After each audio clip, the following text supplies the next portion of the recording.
So ayan mga sir, may ginawa tayong panibagong gawa tayong Ford EcoSport. So automatic transmission.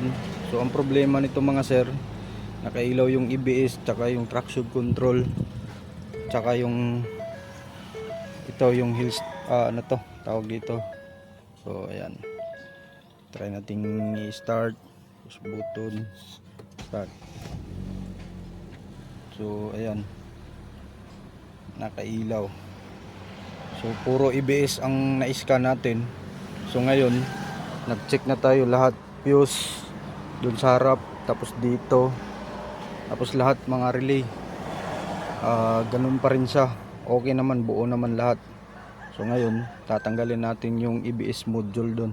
So ayan, EBS, traction control, tsaka yung hill climb nya mga sir. So ayan, Ford Focus. So tatanggalin natin to. So off natin, tatanggalin na natin to.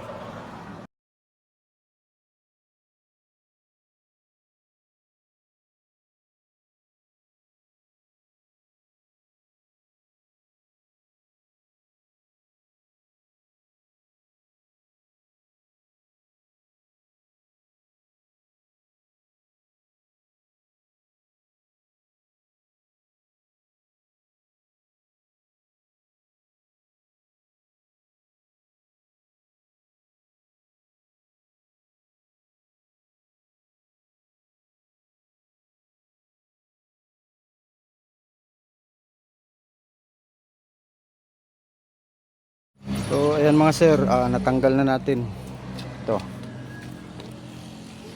Tanggal na natin yung EBS module. Ayan, Ford EcoSport. Okay. So ayan, ito yung EBS module nya. So ayan, may marka na. Tapos dito rin may silicone na. Siguro pinag-repair na din to dati. So ayan, so try natin itong buksan, tapos tingnan natin kung kaya pang may repair. So yan lang muna mga sir, update ko kayo. So ayan mga sir, ayan, naka-on na yan. Wala na yung EBS, pati yung hill start nya, tapos yung traction control. So ayan, naikabit na natin yung sa EBS, pero hindi pa natin naikabit yung mga fittings nya mga sir. So ayun, tinisting ko munang kinabit yung socket, tapos siniscan, ayan, nawala na.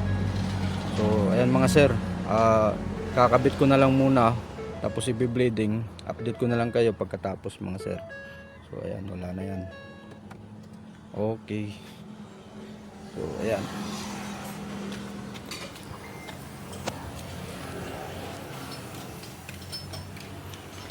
okay, ayan, hindi ko pa naikabit to lahat. Ayan, yung socket lang muna, ito ang sinaksak ko.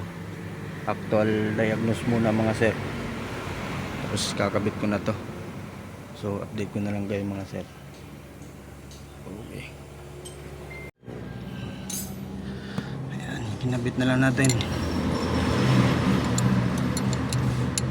Okay,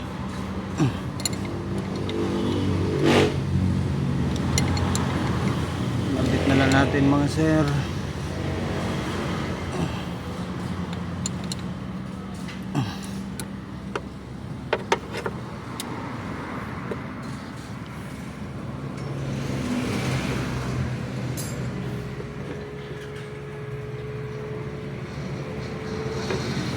Okay.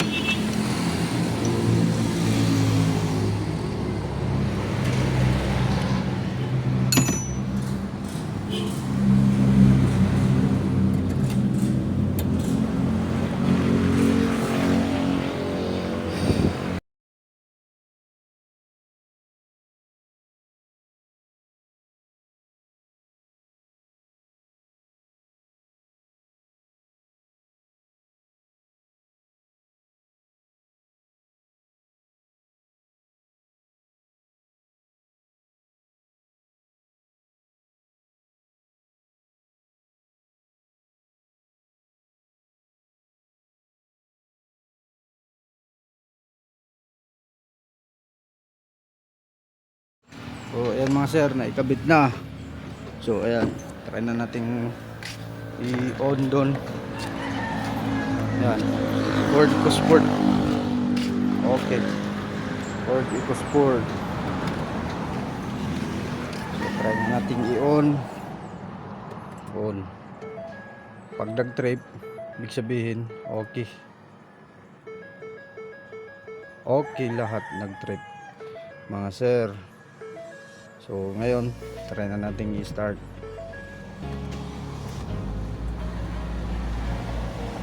Okay.